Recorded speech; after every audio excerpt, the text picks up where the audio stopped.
Well, Hurricane Milton is shining a spotlight on the political conversation around climate change and the impact of Florida Governor Ron DeSantis' decision to sign legislation that erased most, quote, climate change references from state law in May of this year. When DeSantis signed this bill, which would repeal green energy grants and make it easier to transport natural gas, forecasters were predicting a record number of hurricanes, and the Washington Post was reporting that Florida is among 8 coastal states particularly at risk from rising sea levels. The legislation got rid of 50 references in state law to combat climate change, according to Boca magazine. Now, just days after Hurricane Milton brought deadly tornadoes, life-threatening flooding, and widespread devastation throughout Florida, concerns about Ron DeSantis' approach to the climate crisis, as well as future natural disasters across, quote, the South, the drowning South, are rising. Yesterday, Governor DeSantis spoke for the first time since Milton hit. We're going to continue to support all remaining rescue missions that are underway and that may be needed in the near future. We'll also continue to assess the damage that was done from the storm. We also anticipate that because of the amount of water, you may see flooding happen not just now, but in the subsequent days. So, Amber, thoughts on now the legislation that the governor signed back in May isn't just dealing with the nomenclature of climate change, but also obviously natural gas, offshore wind in terms of different policy positions of that bill. But certainly the key thing that's getting a lot of attention is his focus on taking climate change out of any state law. Yeah, I mean, I think the idea that spending a bunch of taxpayer money on creating clean energy infrastructure is going to keep Florida safe from hurricanes is a bit of a pipe dream. And when you actually go through the bill, he talks about specifically using fossil fuels, natural gas, et cetera, to shore up the electricity grid, to build defenses from rising seas, to help keep Floridians safe from the effects of hurricanes. Now, the underlying argument, of course, would be, do you believe that human-driven climate change is going to increase the severity of hurricanes to a point that will outweigh the potential benefits that you get from better infrastructure from fossil fuel use? And I personally don't buy that argument. I don't think that they're going to get so extreme from me using a can of hairspray that Me too. I use it all the time to keep this mop in place. That Ron DeSantis' bill really is going to have an impact on that. This is a political football, obviously. And kind of on that line of thoughts of the idea that it's a political football, one of the interesting things in some of the reporting that I saw is this Florida Atlantic University poll.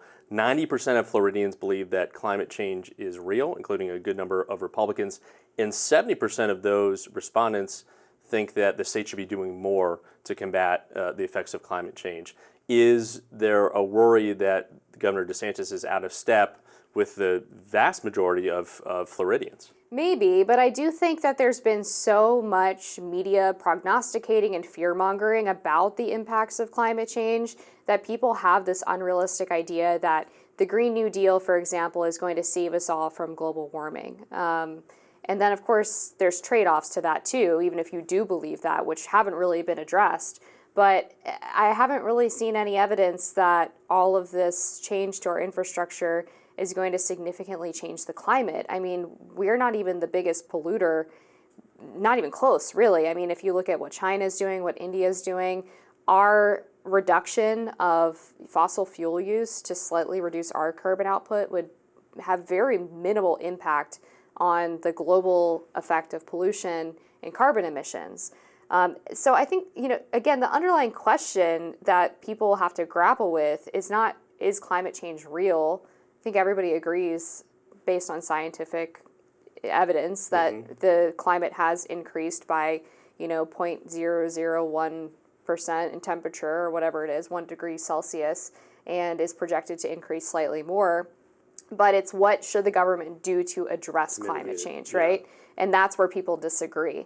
And unfortunately, the conversation often comes out where if someone like Ron DeSantis says, I don't think Florida's priority should be making offshore wind turbines, I think we should be shoring up infrastructure to make sure people's houses don't get blown away by hurricanes, they say he's a climate denier. And I don't think that's productive at all. Yeah, I mean, I'm a political, prognosticator. I work in campaigns, and I just wonder the political realities of, the Governor DeSantis signing this bill in May, then leading into record heat indexes in Florida month over month, and then into these two devastating hurricanes. That this idea that we're so focused on just removing the name, banning books and things like that Democrats love to attack the governor on, that there could be some political metal with that, especially with this polling that so many folks believe that the state should be doing more when it comes to combating climate change. I think that DeSantis is a skilled enough politician and communicator that he can make the case for kind of weave this. That narrative. Yeah, I think so. I mean, for one, yes, temperatures were hot this year. I think people need to understand that there's actually more lives saved from the temperature being slightly warmer than if it were to be slightly colder, because we have more deaths from cold temperatures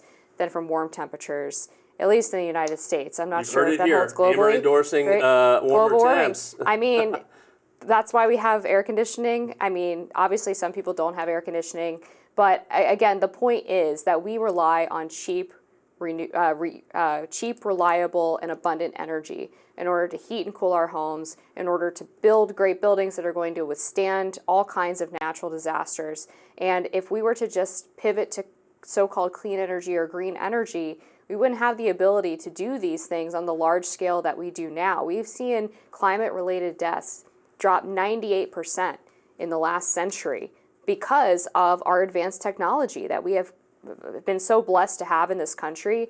And I really worry about what would happen to low-income folks who don't have access to the type of money that it might require to have a house outfitted with solar panels or to have an electric vehicle. Mm-hmm. Like, what's going to happen to them if we suddenly end our reliance on fossil fuels? That's what concerns me. And I think it's a point well taken. And a lot of these populations are dealing with the effects of climate change in a much more significant fashion because they don't have the ability to access those grants, those subsidies to break into that middle class. And we're leaving, I think, those folks certainly behind. And I do think you have a lot of movement from young conservatives, interestingly enough, that are trying to pull their party closer towards this is real, this is happening, and Republicans can win some of these arguments if we're smart about it. And you have some of these leading kind of younger conservatives, that are pro-conservation conservatives out there, and I wonder just how effective they will be in terms of bringing their party elders along. Yeah, that's interesting. The Steamboat Institute, where I'm a fellow, just had a debate with Benji Backer, who is the head of ACC, the right, American Conservation Coalition, which is, as you said, a group of conservatives who are interested in conservation. Mostly young Republican Exactly. They had a debate between him and I'm failing to recall who the other side was, but they had a debate about whether or not electric vehicles are basically one of the proper solutions to climate change. And it's a really interesting debate. I encourage everybody to watch it. Steamboat's doing stuff like that all the time on college campuses. It's very, very cool. Alex Epstein's another great resource for some of these climate change. I call it fear-mongering, because a lot of it does really go beyond, okay, the planet is warming 1 degree Celsius on average every decade. Is that something to be worried about? And if so, what should we do about it? Into, oh my God, if we don't change everything in 10 years, like AOC or Greta Thunberg says, then we're all going to die. That's not helpful. Yeah, I do think there is. We hear from the extreme so much on this particular issue that have outsized voices. One point of agreement that we're certainly in on is the fact that China is so far out in terms of leading some of the worst environmental disasters, situations in that country, leading to the rising climate because of their factories, because of their lack of any kind of regulation, because they're so focused on just turning out cheap products and things like that, to say nothing of uyghur labor and things like that. The effects that they're doing to this planet are devastating. Yeah, and I think that's why I was very critical of the Paris Climate Accords and things like it, because we were in it with countries that were not taking any of the regulations seriously. So it was like a sham deal. Like, what is the point of being in this if we're not actually going to hold anybody accountable to the standards that we've come up with in this?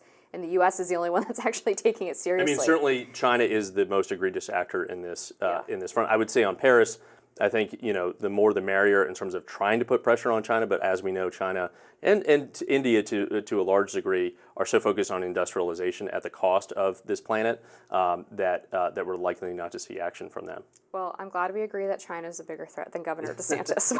We're we do agree on that. Yeah. All right, we're going to take a quick break and be back with more Rising after this.